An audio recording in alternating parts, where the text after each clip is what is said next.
বলবে আমার সাথে। এই প্রতিটা মানব দেহের ভিতরে এই 3.5 হাত অল বডির ভিতরে একটা লাভি আছে। এই মানব দেহ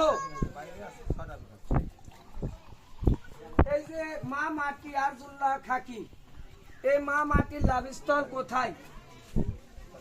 মা বলো বাবা।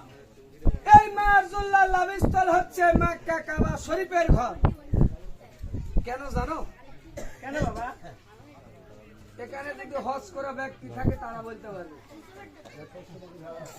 যারা পশ্চিম দিক থেকে হজে যায় তারা পূর্ব মুখে নামাজ পড়ে, যারা পূর্ব দিক থেকে হজে যায় তারা পশ্চিম মুখে নামাজ পড়ে, যারা উত্তর দিক থেকে হজে যায় তারা দক্ষিণ মুখে নামাজ পড়ে, যারা দক্ষিণ দিকে না হজে যায় তারা উত্তর মুখে নামাজ পড়ে।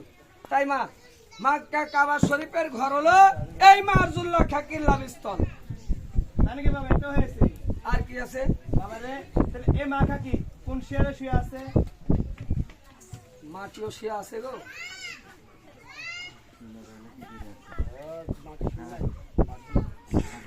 আসলে সবাই যখন সয় তাহলে মাটি হতো সয়।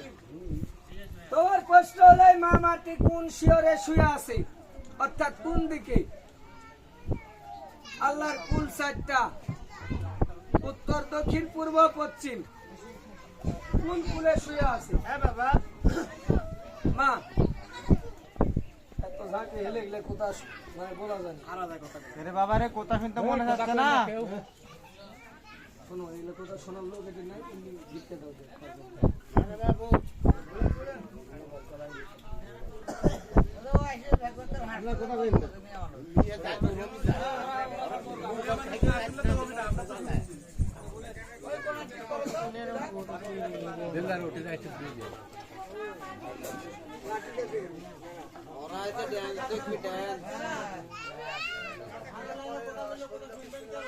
বলো বাবা। তোমার এই মা আরজুল্লাহ খাকি শুয়ে আছে উত্তর শিয়রে। এই কারণে নবীজির উম্মত কেউ মারা গেলে উত্তর শিয়রে তার মাথাটা রাখা হয়। হয়েছে বাবা। আর কিছু আছে? হ্যাঁ আছে রে বাবা। কি?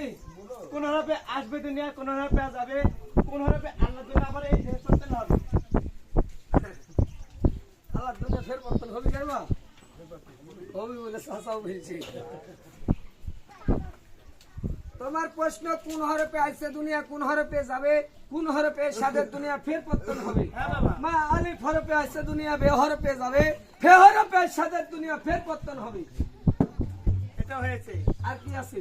কোন হরফে আসছে দুনিয়া, কোন হরফে যাবে, কে দিল? কে দিল জেল জবর, কে দিল পেশ, কোন রূপে হয়েছিল সে কোরআনের উদ্দেশ্য। মা বলো বাবা। কুরআন বিষয় না জানা বললে হবে কি কুফরি গুনাহ, তাই না?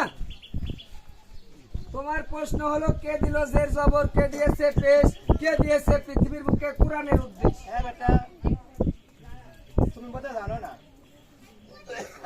জানি ওমর বান্ধারে বড় দিন থাকিলে লাহো আল্লাহর নাম, ওমর বান্ধারে দিন থাকিলে লাহো আল্লাহর নাম।